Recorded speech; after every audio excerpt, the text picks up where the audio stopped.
Lathe machine के साथ काम करते वक्त ऑपरेटर पूरा दिन ट्रू चक के ऊपर अपना एक हाथ रखे रहता है, लेकिन इस जॉ को बचाने के लिए बोरिंग ऑपरेशन करते वक्त किस तरह से कचरा अंदर चला जाता है, यह आप पहले स्क्रीन के ऊपर देखिए।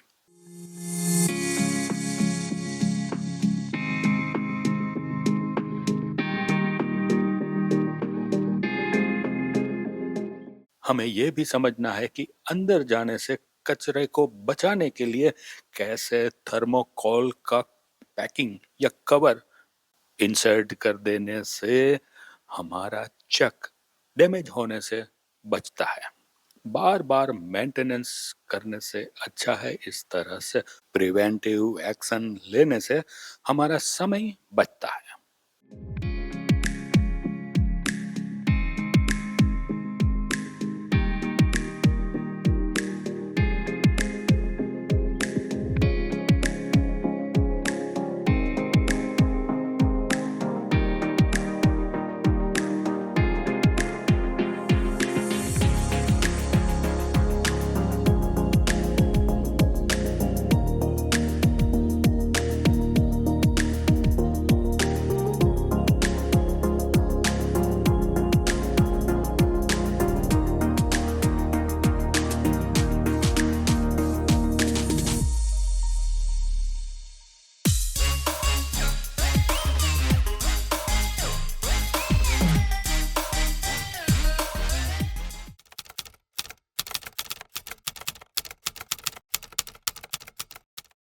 लेथ मशीन का उपयोग करते वक्त टॉप स्लाइड यानी कंपाउंड स्लाइड, आप जो भी कहो, इसका उपयोग कैसे किया जाता है वह आपके स्क्रीन के ऊपर है।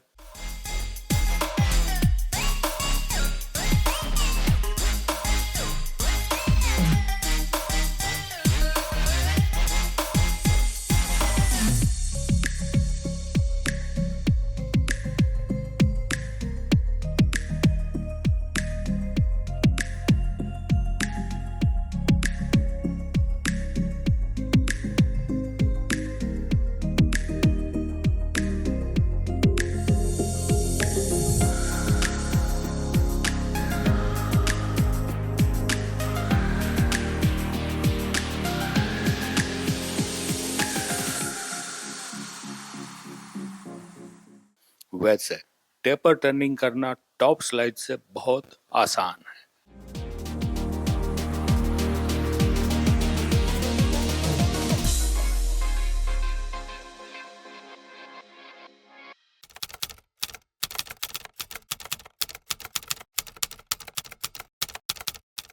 लेथ मशीन में वाइब्रेशन एक बड़ा इश्यू है। जॉब के ऊपर स्टेडी रेस्ट नहीं लगाया है तब भी वाइब्रेशन आएगा।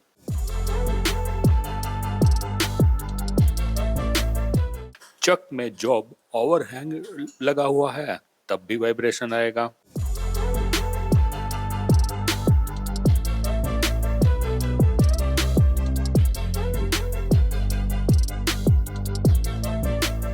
टूल शार्पनिंग नहीं किया हो तब भी वाइब्रेशन।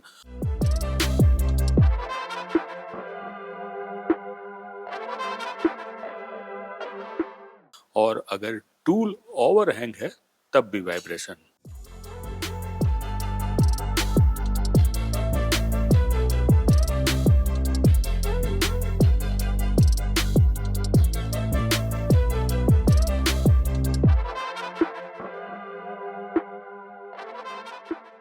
स्पिंडल का जैक नट लूज हो जाए तब भी वाइब्रेशन मिलता है।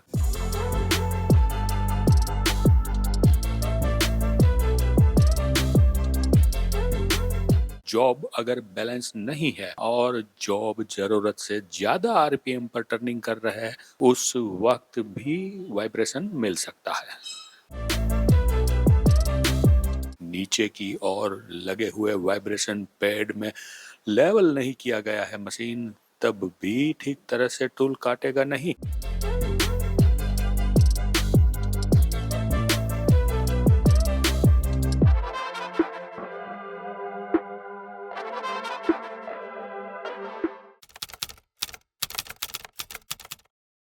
लेथ मशीन चलाने वाले टर्नर भाइयों को टेल स्टॉक का अलाइनमेंट करना या ऑफसेट करके टेपर टर्निंग करना थोड़ा मुश्किल लगता है। इसका कारण यह है कि इन्हें यह नहीं पता है कि एक साइड का बोल्ट लूज करना है और तभी दूसरी साइड का बोल्ट टाइटन करना है। उसकी वजह से ही यह टेल स्टॉक 5 mm तक ऑफसेट हो सकता है। हमारे कई टर्नर भाई ऐसा नहीं करते हैं और उसकी वजह से जो बोल्ट है, उसके थ्रेड है, वो खराब हो जाते हैं।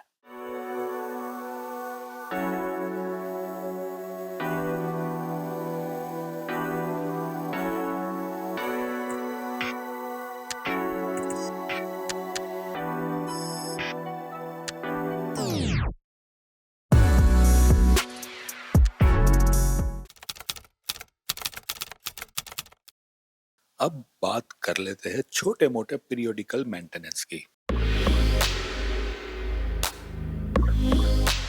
लेथ मशीन के एंड ट्रेन में एक स्टड और स्लीव होता है। यहाँ पर लगी हुई की में कई बार बैकलेस हो जाती है। स्लीव और स्टड में ऑयल ना होने की वजह से प्ले आ जाती है। इसे बदली करने के अलावा और कोई उपाय नहीं है। यह स्लीव और स्टड सिर्फ ऑयल के जरिए ही चलता रहता है, इसलिए अगर आप इसे हर साल बदली कर ले तो सबसे अच्छा रहेगा। हमेशा साइड कवर को बंद करे रखें, इसे खुला रखना जोखिम से भरा हुआ है। यहाँ पर दिखाई गई लेथ मशीन के कैरेज की वेज समय समय पर एडजस्ट करता रहना जरूरी है।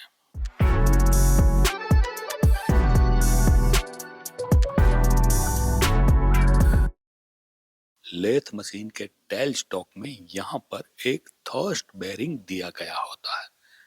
इसका काम है हेवी ड्रिलिंग करते वक्त मूवमेंट को फ्री रखना और इसे हर साल बदली करता रहना है, क्योंकि आप हैवी ड्रिलिंग करते हैं। और अगर हैवी ड्रिलिंग नहीं भी करते हैं तो साल में एक बार चेक करने में कोई हर्ज नहीं है। हमारे टर्नर भाइयों को टेल स्टॉक को अलाइनमेंट करना जैसे सीखना चाहिए, ऐसे ही हेड स्टॉक को अलाइन करना भी सीखना जरूरी है। हेड स्टॉक को अलाइन करना इसलिए ट्रिकी है कि इसे एडजस्ट करने के लिए हेड स्टॉक के नीचे बने गए 4 बोल्ट आपको खोलने पड़ सकते हैं। उसे टॉर्क व्रेंच लेकर के सही तरह से टाइट भी करना पड़ता है।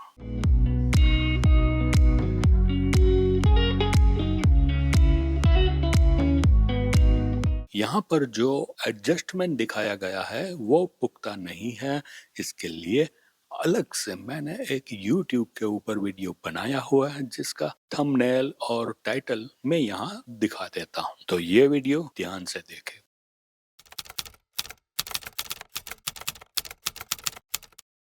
लंबे अरसे तक स्पिंडल के बेरिंग चलते रहने से उसमें बैकलेस आ जाना आम बात है। यहाँ पर दिखाई गई रिंग नट को ऑपरेटर टाइट कर लेता है और वो समझता है कि उसने काम कर दिया, लेकिन रिंग नट को टाइट करने से पहले टेल स्टॉक के स्पिंडल से बेरिंग को धक्का देना बहुत जरूरी है। यहाँ पर दिखाए गए वीडियो के मुताबिक आपको सबसे पहले साइड कवर को खोल लेना है, उसके बाद 2 वी बेल्ट जो है उसे भी खोल लेना है।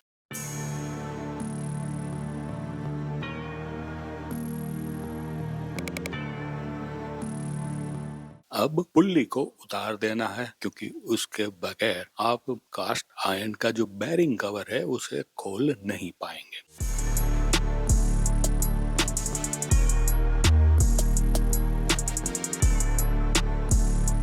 कवर को खोलने के बाद ही आपको रिंग नट दिखाई देगा।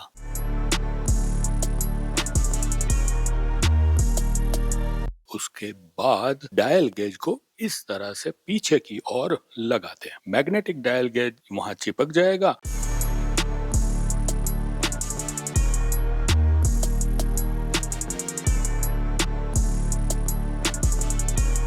और अब आप टेल स्टॉक के स्पिंडल को बेरिंग की ओर पुश करेंगे। ऐसा करने से आपको रिंग नट टाइट करने में आसानी भी होगी और 10 माइक्रोन का जो जरूरी है उतना ही बैकलेस आप रखेंगे, जिससे कि स्पिंडल के बेरिंग कभी भी गर्म नहीं होंगे।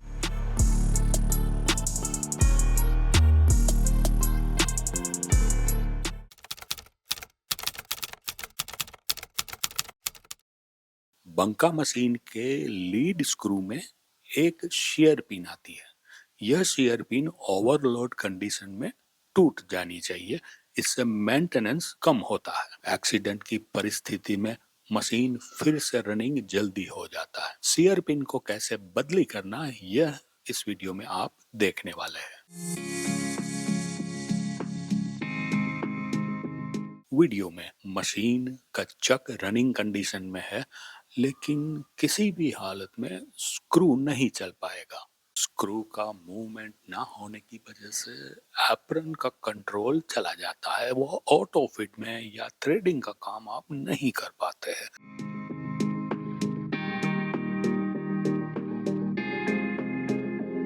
अब हमें जरूरत है शेयर पिन को बदली करने की, और उसके लिए यह फैब्रिकेशन का कवर खोलना पड़ेगा। दोनों शेयर पिन को बदली करने के बाद मशीन पहले की तरह ही रनिंग हो जाएगा।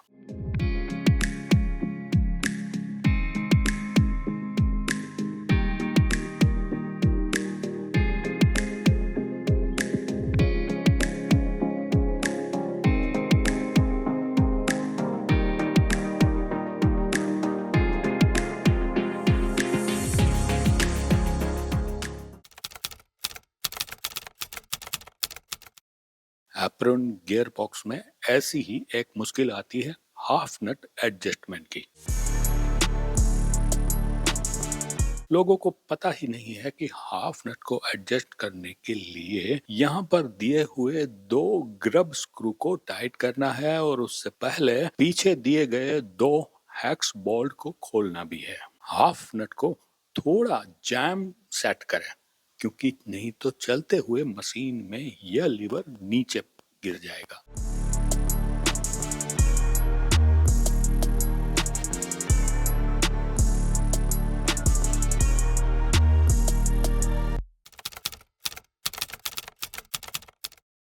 कई बार हमें लेथ मशीन के एप्रन गियर बॉक्स को पूरा नीचे उतारना पड़ता है, क्योंकि गियर बॉक्स के अंदर कई सारी पिंस, चाबियां, गियर शाफ्ट मौजूद होता है, और उसमें मेंटेनेंस करने के लिए सबसे आसान तरीका है पूरे एप्रन गियर बॉक्स को आप नीचे उतार लें। स्टेप बाय स्टेप क्या क्या काम करना, उसका वीडियो हमारे सामने है। आपने अगर यह वीडियो देखा हुआ है तो कभी भी एप्रन गियर बॉक्स को उतारना आसान रहेगा।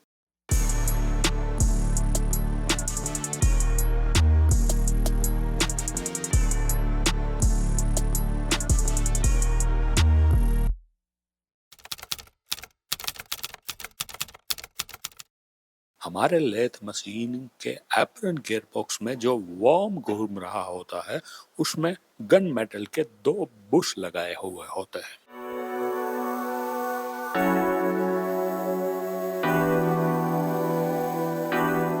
ऑपरेटर डेली ऑयल करना भूल जाता है और apron gear box dry running हो जाता है। उस हालत में आपको ये बुश बदली करने पड़ सकते हैं, और ये बुश किस तरह से बदली होता है ये देखेंगे आप आगे के वीडियो में।